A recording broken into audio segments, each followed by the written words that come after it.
ಸುದೀಪ್ ನೋಂದಾಯಿಸಿರುವಂತಹ ಗವಾಯಿಗಳಲ್ಲಿ ಸತ್ತರ್ಚಾಚರಣೆಯಲ್ಲೂ ಕೂಡ ತಮಿಳದ ನಾದವನ್ನು ನುಡಿಸಿರುವಂತಹ ತಬಲಾ ವಾದಕರಲ್ಲಿ ಕೂಡ ಶರಣಾರ್ಥಿಗಳನ್ನು ಸಲ್ಲಿಸಿ ಈ ಒಂದು ಕಾರ್ಯಕ್ರಮದಲ್ಲಿ ನೆರವೇರುವಂತಹ ಬಂಡಿಕೊಪ್ಪ ಗ್ರಾಮದ ಎಲ್ಲ ಹಿರಿಯರೇ, ತಾಯಂದಿರೇ, ಮುದ್ದು ಮಕ್ಕಳೇ, ತಮ್ಮೆಲ್ಲರ ಅಂತಾರಾಷ್ಟ್ರ ಜೊತೆಗೆ ಶರಣಾರ್ಥಿಗಳನ್ನು ಸಲ್ಲಿಸ್ತೇನೆ. ಬಹುಶಃ ನನಗೆ ಅನಿಸ್ತದ ನೀವು ಯಾರು ನನ್ನ ಮಾತು ಕೇಳಕ್ಕೆ ಇಲ್ಲಿ ಕುಂತಿಲ್ಲ ಅಂತ ಭಾವಿಸ್ತೀನಿ ನಾನು. ಅವಾಗ ಇಷ್ಟು ಮಂದಿ ಪಿಪಿ ತೊಗೊಳಂತಾರ, ಈ ಕಡೆ ಒಂದಿಷ್ಟು ಮಂದಿ ಜರ್ಕಿಂಗ್ ಆಡಕತ್ತಾರ, ಅಲ್ಲಿ ಇಷ್ಟು ಮಂದಿ ಐಸ್ ಕ್ರೀಮ್ ತೊಗೊಳಕತ್ತಾರ. ಒಂದು ಪ್ರಶ್ನೆ ಕೇಳ್ತೀವಿ, ಇಲ್ಲಿ ಕುಂತವರೆಲ್ಲ ಇಲ್ಲಿದ್ದೀರ ಅದಿರ ಯಾಕಂತಂದ್ರೆ ಎಲ್ಲರೂ ಒಂದೊಂದು ಚಿಂತೆ ಒಳಗಡೆ ನಾವು ಮಕ್ಕಳಾಗಿಬಿಟ್ಟಿರ್ತೀವಿ. ಸಣ್ಣ ಹುಡುಗರು ಸಣ್ಣವ್ರು ಇದ್ರಪ್ಪ ಅಂತಂದ್ರೆ ಅವ್ರಿಗೆ ಏನು ಚಿಂತೆ ಅಂದ್ರೆ ಪಿಪಿ ಚಿಂತೆ. ಸಣ್ಣ ಹುಡುಗರಿಗೆ ಪಿಪಿ ಚಿಂತೆ. 18-20 ವಯಸ್ಸು ಬಂತಂದ್ರೆ ವಾಟ್ಸಪ್ ಡಿಪಿ ಚಿಂತೆ. ಸಣ್ಣವ್ರಿಗೆ ಪಿಪಿ ಚಿಂತೆ, ಆಮೇಲೆ 18-20 ವಯಸ್ಸಿಗೆ ವಾಟ್ಸಪ್ ಡಿಪಿ ಚಿಂತೆ. ಇನ್ನು ಈ ಕಡೆ ನಮ್ಮ ಹುಡುಗರು ನಿಂತಾರೆ, ಇವ್ರಿಗೆ ಏಪ್ರಿಲ್ ಮೇ ಬಂತಂದ್ರೆ RCB ಟ್ರೋಫಿ ಚಿಂತೆ, ಗೆದ್ದು ಬಿಟ್ರೆ ವಿಚಾರ ಇಲ್ಲ. ಇನ್ನು ಇಲ್ಲೊಂದಿಷ್ಟು ಮಂದಿ ಇದ್ದಾರೆ, ನಮ್ಮ ಮಂದಿಗಿನ ಡೇಟಾ ಅನೌನ್ಸಾಗಿಲ್ಲ, ಜಡ್ಪಿ ಟಿಪಿ ಚಿಂತೆ ಇರ್ತಾರೆ. ಇವು ಓಸು ಚಿಂತೆ ಮಾಡ್ಕೋತೋದ್ರೆ BP ಚಿಂತೆ. ಒಂದು ಹೇಳ್ತೀನಿ ಕೇಳ್ರಿ, ಹೆಚ್ಚು ಮಾತಾಡಲ್ಲ, ಎರಡೇ ಮಾತು ಹೇಳ್ತೀನಿ.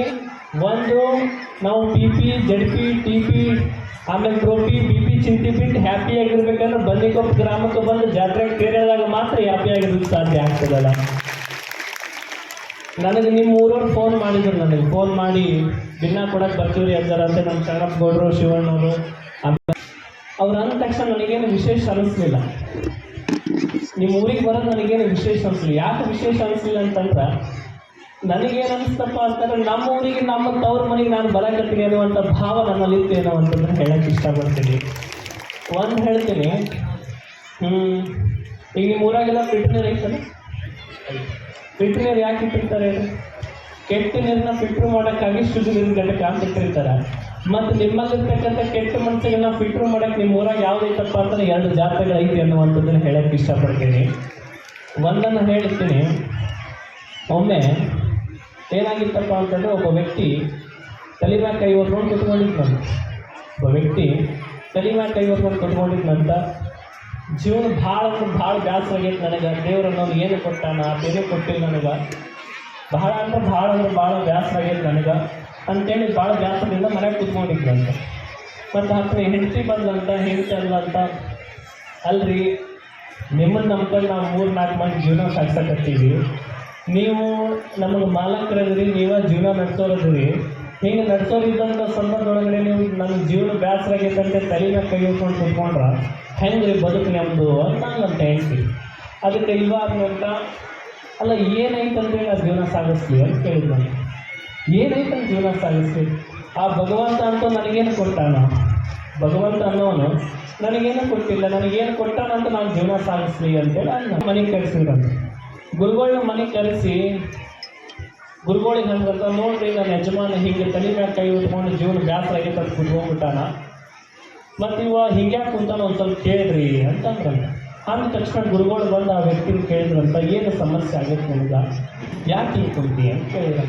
ಅದಕ್ಕೆ ಅವಾಗಂತ, ಏನೈತಂತ ಜೀವನ ಸಾಗಿಸ್ತೀವಿ ಈ ಜಗತ್ತಿನೊಳಗಡೆ, ಏನೈತಂತ ಜೀವನ ಸಾಗಿಸ್ಲಿ? ಆ ಭಗವಂತ ಅಂತ ನನಗೇನು ಕೊಟ್ಟಾನ್ರಿ, ಆತ ಏನು ಕೊಟ್ಟಾನ ಅಂತ ಅದನ್ನು ಪೂಜೆ ಮಾಡಲಿ, ಆತ ನನಗೇನು ಕೊಟ್ಟಿಲ್ಲರಿ ಅಂತೇಳಿ ನಾನು.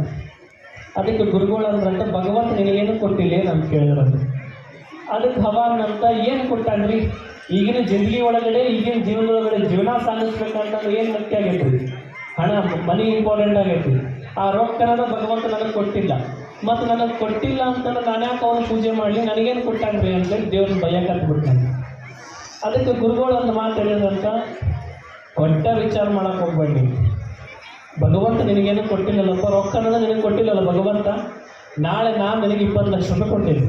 ಎಷ್ಟು ರೀ? 20 ಲಕ್ಷ ರೂಪಾಯಿ ಕೊಡ್ತೀನಿ ಅಂತ. ಮತ್ತು 20 ಲಕ್ಷ ರೂಪಾಯಿ ಬರ್ತಾರೆ, ನಮ್ಮಲ್ಲಿ ಯಾಕೆ ಬೇಡ ಅಂತಾರೆ, ಆಯ್ತು ತೊಗೊಂಬರಿ ಗುರುಗಳ ಅಂತ ಅಂದಂತವ. ಅಂದ ತಕ್ಷಣ ಗುರುಗಳು ಒಂದು ಮಾತಂದ್ರಂತ, ನೋಡಪ್ಪ 20 ಲಕ್ಷ ರೂಪಾಯಿ ನಾನು ನಿನಗೆ ಕೊಡ್ತೀನಿ, ಅದು ಒಂದು ಬಾಂಡ್ ಪೇಪರ್ನ ಸೈ ಮಾಡ್ಬೇಕು ನೋಡಿ ನೀನು ಅಂತ. ಆಯ್ತು ಬಿಡ್ರಿ ಮಾಡ್ತೀನಿ ಅಂತ. ಹ್ಞೂ ಅಂತೇಳಿ ಮರುದಿನ ಗುರುಗಳು ಸುಟ್ಕೇಸ್ ತೊಗೊಂಡು ಒಂದು ಬಾಂಡ್ ಪೇಪರ್ ತೊಗೊಂಬಂದ್ರಂತ. ಸುಟ್ಕೇಸ್ ಅವ್ರ ಮುಂದೆ ಇಟ್ಟರಂತ. ಹಿಟ್ಟು ಮ್ಯಾಗ ಬಾಂಡ್ ಸುಟ್ಕೇಸ್ ನೋಡಿ ಹಿಂಗೆ ಸರ್ಸಕ್ಕೆ ಹೋದಂತ ಗುರುಗಳು ತಡಿ ಅಂತ.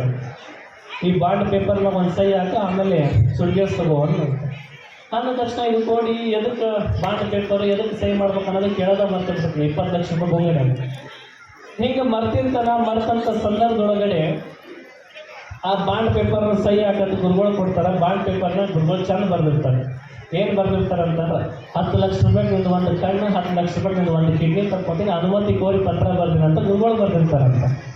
ಇದನ್ನು ನೋಡಿ ಗುರುಗಳಿಗೆ ಬೈದಂತ, ಗುರುಗಳ ಹುಚ್ಚಿದ್ರೆ ಶಾಣೆ ಆಗಿರಿ ನೀವು ಅಂತ ಕೇಳಿದಂತ. ನೀವು ತಲೆ ಬರಬರ ಐತೇನ್ರಿ ಅಂತ ಕೇಳಿದಂತ. ಯಾಕೆ ಹೋಮಾರೆ ಅಲ್ರಿ ಗುರುಗಳ, ಅದ ಕಣ್ಣು ಅದ ಕಿಡ್ನಿ ಇರ್ತಾರೆ, ಇಂಥ 20 ಲಕ್ಷ ಗಳಿಸ್ಬೋದು, ಅದನ್ನ ಕಸ್ಕೊಳಕತ್ತಿರಲ್ರಿ ನೀವು ಅಂತ ಗುರುಗಳಿಗೆ ಅಂದಂತ. ಮತ್ತು ಗುರುಗಳು ಅಂದ್ರಂತ, ಮತ್ತು ಭಗವಂತ ಏನು ಕೊಟ್ಟಾನ ಅಂತ ನನಗೆ ಕೇಳಕತ್ತಿದ್ದಲ್ಲಪ್ಪ, ನಾನಾ ಒಳ್ಳೆ ನಿನಗೆ 20 ಲಕ್ಷ ರೂಪಾಯಿ ಕೊಡ್ತೀನಿ ಅಂದ್ರೂ ಕೂಡ ನೀನು ಇರ್ತಕ್ಕಂಥ ಅಂಗಾಂಗ ನನಗೆ ಕೊಡವಲ್ಲಪ್ಪ, ಇದಕ್ಕಿಂತ ಹೆಚ್ಚಿನ ಭಗವಂತ ನಿನಗೇನು ಕೊಡಬೇಕು ಅಂತೇಳಿ ಅಂದ್ರಂತ ಗುರುಗಳು. ಅದಕ್ಕೆ ನಾವು ವಿಚಾರ ಮಾಡಬೇಕು, ಭಗವಂತ ಅನ್ನುವಂಥವನು ಅಂಗಾಂಗಗಳನ್ನು ನಮಗೆ ಕೊಟ್ಟು ಬಿಟ್ಟಾನ. ಈಗ ಕೊಟ್ಟಂಥ ದೇಹವನ್ನು ನಾವು ಸದುಪಯೋಗ ಪಡಿಸ್ಕೊಳ್ಬೇಕಾಗ್ತದಲ್ಲ. ಈಗ ನೋಡ್ರಿ, ಈಗ ಒಂದು ಸಣ್ಣ ಖಾಲಿ ಬಾಟ್ಲ್ ತೊಗೊಳ್ರಿ ನೀವು. ಖಾಲಿ ಬಾಟಲ್ ಕೆಳಗಡೆ ಬಿದ್ದಂಥ ಖಾಲಿ ಬಾಟಲ್ ತೊಗೊಂಡು ಈಗ ಗುಜರಿ ಅಂಗಡಿಗೆ ಮೊಳಕ ಅಂಗಡಿಗೆ ಕೊಡ್ರಿ, ಎಷ್ಟು ರೂಪಾಯಿ ತೊಗೊಂತಾರೆ? ಎಷ್ಟು ರೂಪಾಯಿ ತೊಗೊಂತಾರೆ? 1 ರೂಪಾಯಿಗೆ ತೊಗೊತಾರೆ. ಅದ ಬಾಟ್ಲಿನ ಸ್ವಲ್ಪ ಚಂದ ಒಂದು ಸ್ವಲ್ಪ ಫಿಲ್ಟರ್ ನೀರು ತುಂಬಿ ರೈಲ್ವೆ ಸ್ಟೇಷನ್ನ ಬಸ್ ಸ್ಟ್ಯಾಂಡ್ನಾಗ ಮಾರಿ ಎಷ್ಟು ರೂಪಾಯಿ ತೊಗೊತಾರೆ? 15-20 ರೂಪಾಯಿ ತೊಗೊತಾರೆ. ಅದ ಬಾಟ್ಲಿನ ಸ್ವಲ್ಪ ಚಂದ ತೊಳೆದು ಒಂದು ಸ್ವಲ್ಪ ದೇಸಿ ಹಾಕೋದು ಹಾಲು ಹಾಕಿ ಮಾರಿ ಎಷ್ಟು ರೂಪಾಯಿ ತೊಗೊತಾರೆ? 25 ರೂಪಾಯಿ ತೊಗೊತಾರೆ. ಅದ ಬಾಟ್ಲಿನ ಸ್ವಲ್ಪ ಚಂದ ತೊಳೆದು ಒಂದು ಸ್ವಲ್ಪ ದೇಸಿ ಹಾಕೋದು ತುಪ್ಪ ಹಾಕಿ ಮಾರಿ 650 ರೂಪಾಯಿ ತೊಗೊತಾರೆ. ನಾವು ವಿಚಾರ ಮಾಡಬೇಕು, ಬಾಟಲಿಯ ಬೆಲೆ ಹೆಚ್ಚಾಗಿದ್ದು ಬಾಟಲಿಯಿಂದ ಹೆಚ್ಚಾಗಿಲ್ಲ, ಬಾಟಲಿಯ ಒಳಗಡೆ ಹಾಕುವ ವಸ್ತುವಿನ ಮೇಲೆ ಬಾಟಲಿಯ ಕಿಮ್ಮತ್ತು ಹೆಚ್ಚಾಗೈತಿ. ಹಾಗೆ ನಮ್ಮ ದೇಹ ಅಂತಕ್ಕಂಥದ್ದು ಒಂದು ಬಾಟ್ಲಿ ಇದ್ದಂಗೆ, ಈ ಬಾಟ್ಲಿ ಅನ್ನುವಂಥ ದೇಹದೊಳಗಡೆ ಹೆಂಗೆ ಸದ್ವಿಚಾರಗಳನ್ನ ಸದ್ಗುಣಗಳನ್ನ ನಾವು ಅಳವಡಿಸ್ಕೊತೀವಲ್ಲ, ಅವಾಗ ನಮ್ಮ ದೇಹದ ಕಿಮ್ಮತ್ತು ಕೂಡ ಹೆಚ್ಚಾಗುತ್ತೆ ಅನ್ನುವಂಥದ್ದು ನಾವು ತಿಳ್ಕೊಳ್ಬೇಕಾಗ್ತದ. ಒಂದು ಹೇಳ್ತೀನಿ ನಾನು, ಏನಪ್ಪ ಅಂತಂದರೆ ಈಗಿನ ಸಮಾಜ ಹೆಂಗಾಗೈತಪ್ಪ ಅಂತಂದರೆ, ನಮ್ಮ ಯುವಕರು ಅಂತ ಯಾರಿಗೆ ಕರಿಬೇಕಪ್ಪ ಅಂತಂದರೆ 18 ವರ್ಷದಿಂದ 40 ವರ್ಷದ ಕೆಳಪಟ್ಟವ್ರಿಗೆ ಯುವಕರು ಅನ್ಬೇಕಾಗಿಲ್ಲ. 18 ವರ್ಷದಿಂದ 40 ವರ್ಷದ ಕೆಳಪಟ್ಟವ್ರಿಗೆ ಯುವಕರು ಅನ್ಬೇಕಾಗಿಲ್ಲ. ಇದ್ದು ಪ್ಯಾಂಟಿಗೆ 9 ಹಾಕೊಂಡು ಅಡ್ಡಾಡೋರು ಯುವಕರಲ್ಲ. ಇದ್ದು ಗಾಡಿ ಸೈಲೆನ್ಸರ್ ಪೈಪ್ ಕಿತ್ತು ಜೋರಾಗಿ ಒರೆಸ್ಕೊಂಡು ಅಡ್ಡಾಡೋರು ಯುವಕರಲ್ಲ. ಸದಾ ಕಣ್ಣಲ್ಲಿ ಕಾಮು ನೋಟ ತುಂಬ್ಕೊಂಡು ಬಾಯಾಗ ಗುಡ್ಗ ಚಿಕ್ಕ ಹಾಕೊಂಡು ಅಡ್ಡಾಡೋರು ಯುವಕರಲ್ಲ. ಯಾರು ನಿಜವಾದ ಯುವಕರಪ್ಪ ಅಂತಂದ್ರೆ ಸದಾ ಚಟುವಟಿಕೆಯಲ್ಲಿ ಏನಾದರೂ ಸಾಧನೆ ಮಾಡಬೇಕೆನ್ನುವಂಥವ್ರು ಯುವಕರು. ಅಂಥ ಯುವಕರು ಯಾರಪ್ಪ ಅಂತಂದರೆ ಬನ್ನಿಕೊಪ್ಪದ ಎಲ್ಲ ಯುವ ಬಳಗ ಎನ್ನುವಂಥದ್ದನ್ನು ಬಹಳ ಹೆಮ್ಮೆ ಹೇಳೋಕ್ಕೆ ಇಷ್ಟಪಡ್ತೀನಿ. ಆಮೇಲೆ ಇನ್ನೂ ಒಂದು ಹೆಂಗಾಗೈತಪ್ಪ ಅಂತಂದ್ರೆ, ನಮ್ಮ ಹುಡುಗರು ಕೆಲವು ಜನ ಹೆಂಗಾಗ್ಯಾರಪ್ಪ ಅಂತಂದ್ರೆ ಗುಟ್ಕ ತಿಂದು ಮಟ್ಕಾಡಿ ಗೊಟ್ಟೆ ಕಡ್ಕೊಂಡು ಹಿಂಗಾಗಿ ಗುಡ್ಡುಕೊಂಡವು. ಹೌದಿಲ್ಲ? ಯಾಕಪ್ಪ ಅಂತಂದ್ರೆ ಈಗ ಸುಮ್ಮನೆ ವಿಚಾರ ಮಾಡಿರಿ, ಒಂದು ಹೊಲದೊಳಗಡೆ ತಂಬಾಕು ಬೆಳೆದೈತೆ ಅಂತ ತಿಳ್ಕೊಳ್ಳಿ. ತಂಬಾಕು ಬೆಳೆದು ಹೊಲದೊಳಗಡೆ ದನಾನ್ ಬಿಡ್ರಿ, ತಪ್ಪಿ ಸಹಿತ ಬಾಯಿ ಹೆಚ್ಚಂಗಿಲ್ಲ. ತಂಬಾಕು ಬೆಳೆದು ಹೊಲದೊಳಗಡೆ ದನಾನ್ ಬಿಟ್ರೆ ಅದು ತಪ್ಪಿ ಸಹಿತ ಬಾಯಿ ಹೆಚ್ಚಂಗಿಲ್ಲ. ಅದಕ್ಕೆ ದನಕ್ಕೆ ಯಾವನೋ ಒಬ್ಬ ಕೇಳಿದಂತ, ಒಬ್ಬ ಹೋಗಿ ಕೇಳಿದಂತ, ನೀನು ಯಾಕೆ ಅದನ್ನು ತಿನ್ನಂಗಿಲ್ಲ ಅಂತ ಕೇಳಿದ್ರು. ಅದಕ್ಕೆ ದನ ಅಂತಂತ ಏನು ತಿನ್ನಂಗಿಲ್ಲಪ್ಪ ಅದು ಅಂತ. ಮತ್ತು ಒಂದು ಮಾತು ಕೇಳಿದಂತ, ಅದನ್ನ ಯಾಕೆ ತಿನ್ನಂಗಿಲ್ಲ ಏನು ಅಂತ ಕೇಳಿದಂತ. ಅದಕ್ಕೆ ದನ ಅಂತಂತ, ನೋಡಪ್ಪ ಹಂಗ ಸಾಯಿಂದ ಸಾಯ್ತೀನಿ, ಅದನ್ನು ಮಾತ್ರ ತಿನ್ನಂಗಿಲ್ಲ ಅಂತ. ಯಾವ